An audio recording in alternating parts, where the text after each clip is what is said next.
Hi, I'm Turk Strongman at Thuranku Ramacharaka. Thank you for selecting this Chapter 9 narration of the book, The Astral World by Swami Panchadasi. There are 10 chapters in all. In the immediately prior video, in which I narrated Chapter 8, I said there was just one remaining, but that was a mistake. There were 2. This is the next one, Chapter 9, Higher Planes and Beyond. The 10th and final chapter is called Astral Entities. That'll be the next video and the last one in this series. Chapter 8 was Life and Work on the Astral. This is Chapter 9, Higher Planes and Beyond. Raising our vibrations a little, we now enter upon the great second subplane of the astral, with its 7 subdivisions and its many minor divisions and regions. Almost before I tell you, you will feel the religious atmosphere pervading this region. For this is the plane upon which the religious aspirations and emotions find full power of expression. On this subplane are many souls who have spent some time on the other subplanes of the astral, doing their work there, and then passing on to these scenes in order to manifest this part of their natures. But I wish to call your attention to the occult distinction between spirituality and religion. Spirituality is the recognition of the divine spark within the soul and the unfoldment of the same into consciousness, while religion, in the occult sense, consists of observance of certain forms of worship, rites, ceremonies, etc., the holding to certain forms of theology, and the manifestation of what may be called the religious emotions. The religious instinct is deeply implanted in the hearts of men and may be called the stepping stone toward true spirituality. But it is not spirituality itself. In its higher forms, it is a beautiful thing. But in its lower ones, it leads to narrowness and bigotry, but it is a necessary step on the path. And all must mount it in order to reach higher things. This second subplane of the astral is filled with a multitude of souls, each of whom is endeavoring to manifest and express his own particular shade of religious conception. It may be said to contain all the heavens that have ever been dreamed of in theology and taught in the churches, each filled with devotees of the various creeds. Each of the great religions has its own particular region in which its disciples gather, worship, and rejoice. In each region, the religious soul finds just what he has expected and hoped to find on the other shore. Some remain content in their own place, while others, growing dissatisfied, drift towards some sub-region or group which comes nearer to their newly awakened conception of truth. In passing rapidly through these regions, you will find that each has its own particular environment in exact accordance with the beliefs of the persons inhabiting it. Some have the appearance of a plain, old-fashioned meeting house on an immense scale, while others resemble a gigantic cathedral filled with gorgeous decorations and paraphernalia, and echoing with the sound of glorious litanies and other ritualistic forms of worship. Each has its officiating priests or preachers according to its regulations. You see at a glance that the environment, scenery, buildings, decorations, etc. are built up from the astral substance by the imaginative power of the minds of those congregating at each point. All the stage setting and properties are found fully in evidence. I say this in all seriousness now, and with no attempt to be frivolous or flippant. You may even see the golden crowns, harps, and stiff halos in some cases, and hear the sound of the eternal chant of praise. I regret to be compelled to call your attention to the regions of some of the lower forms of religion, in which there was a background picture of a burning hell, at which devotees glanced with satisfaction, feeling the joy of heaven intensified by the sight of the suffering souls in hell. It's a satisfaction to tell you that the suffering souls and their hell are but fictitious things created by the imagination from the astral substance, a mere stage setting, as it were. Dante's Inferno had its adequate counterparts on the astral plane. I ask you, particularly, to gaze upon this most horrible scene before us. A large, severely furnished edifice is shown, with seated congregation wearing stern, hard, cruel faces. They gaze toward the top of a smoking, bottomless pit from which rises a sort of great endless chain, each link having a huge sharp hook upon which is impaled a doomed soul. This soul is supposed to rise to the top of the pit once in 1,000 years, and as each appears, it is heard to cry in mournful accents, "How long? How long?"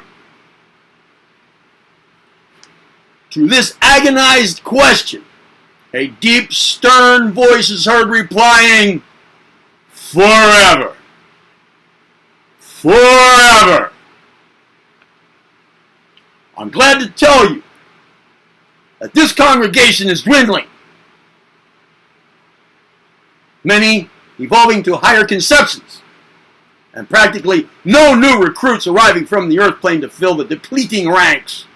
In time, this congregation will disappear entirely, and the ghastly stage scenery and properties will gradually dissolve into astral dust and fade from sight forever.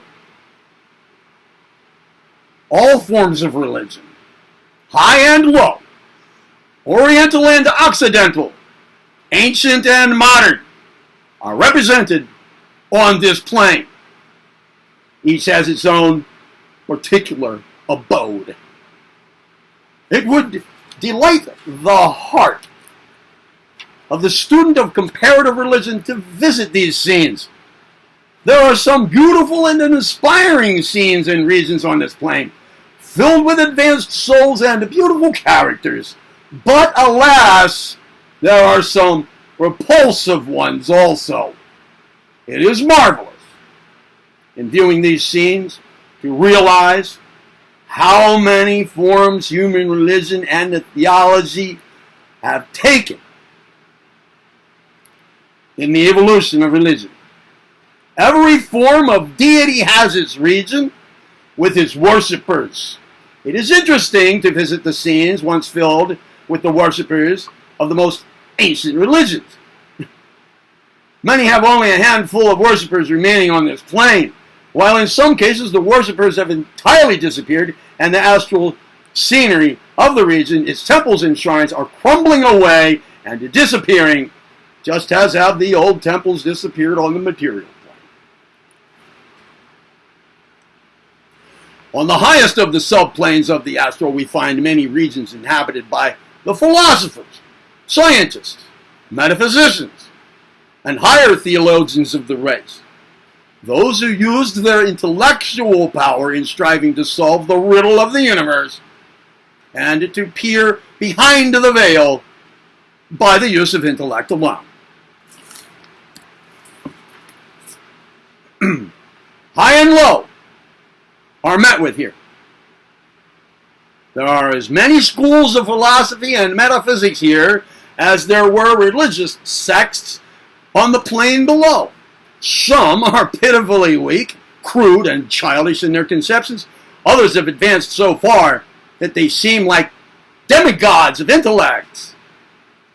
But even this is not true spirituality, any more than is the religious formalism and the dogmas of the plane just below. All has its place, however, and everything is evolving and unfolding. It is interesting to note, then, on this plane and the one below, there are to be found groups of disembodied souls who persist in declaring that there is no hereafter for the soul. The soul perishes with the body, and so on. These deluded souls believe that they are still on the material plane, in spite of appearances, and they have built up quite a good counterfeit earth scenery to sustain them. They sneer and sniff at all talk of life outside of the physical body and bang their astral tables with their astral fists to prove how solid all real things are. They believe only that which is solid and real. This indeed is the very irony of astral life. You have noticed certain glorious forms on these regions, student, as we have passed through these scenes, and I have promised to inform you as to their character. These were those highly evolved beings, once men, like ourselves, who have voluntarily returned from higher spheres to teach and instruct along the lines of religion and philosophy, combining the best of both and leading upward toward truth those souls who have arrived at a possible understanding of these things. It is verily true, on the astral as well as on the earth plane, that when the pupil is ready, the master appears. The astral has many, very many, of these elder brothers of the race working diligently and earnestly for the uplift of those struggling on the path. I may say here that an understanding of the nature of the various regions of the astral and the scenes thereof will throw light upon the fact that the reports of the other side given by disembodied souls at spiritualistic seances, etc., are so full of contradictions and discrepancies, no two seeming to agree. The secret is that each is telling the truth as he sees it in the astral, without realizing the nature of what they have seen, or the fact that it is, at the best, merely one aspect among millions of others. Contrast the varying heavens just mentioned, and see how different the reports would be coming from some of their inhabitants. When the nature of astral phenomena is once understood, the difficulty vanishes, see? And each report is recognized as being an attempt to describe the astral picture upon which the disembodied entity has gazed, believing it to be actual and real. I wish here to tell you, students, some little about the planes higher than the astral now. These planes transcend adequate description. Enough to say here that each soul on the astral, even the very lowest, finally sinks into an astral slumber when it has completed its work on that plane. Before passing on to rebirth, however, it awakens for a time upon one of the subdivisions of the next highest plane above the astral. It may remain awake on this plane, in its appropriate subdivision, for merely a moment of time, or for many centuries even, depending upon its state of spiritual unfoldment. During this stay on these higher planes, the soul communes with the higher phase of itself, the divine fragment of spirit, and is strengthened and invigorated thereby. In this period of communion, much dross of the nature is burnt out and dissolved into nothingness, and the higher part of the nature is nourished and encouraged. These higher planes of being constitute the real heaven world of the soul.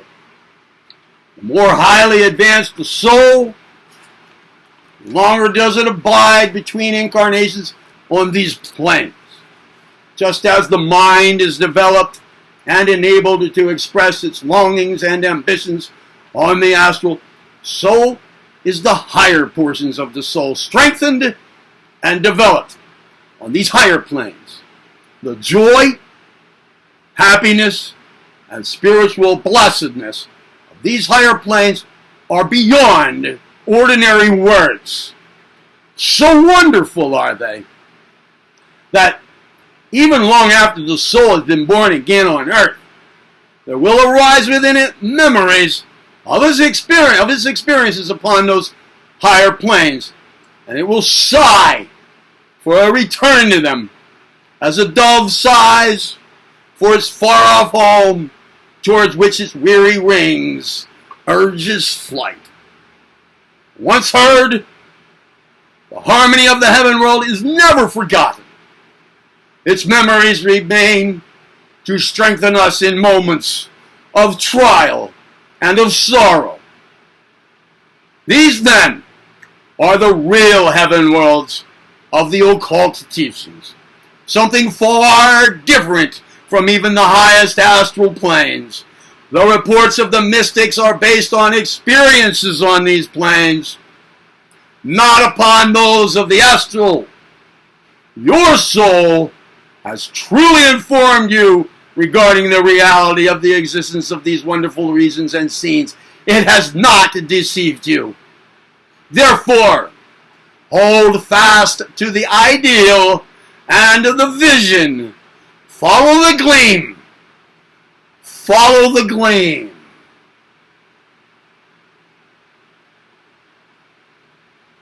Chapter 10, the final chapter of the Astral World by Swami Panchadasi, will be the Astral Light. Now wait a minute. Are there really 11 chapters? Oh my goodness, I'm really making mistakes here, aren't I? Ha! Yeah, there are. There's still 2 more. The Astral Light will be next. Then followed by the final chapter, 11, Astral Entities. Well, thank you again for selecting this narration of Chapter 9, Higher Planes and Beyond. I'm Turk Strongman at Tharanku Ramacharaka. See you in the next one. Be well.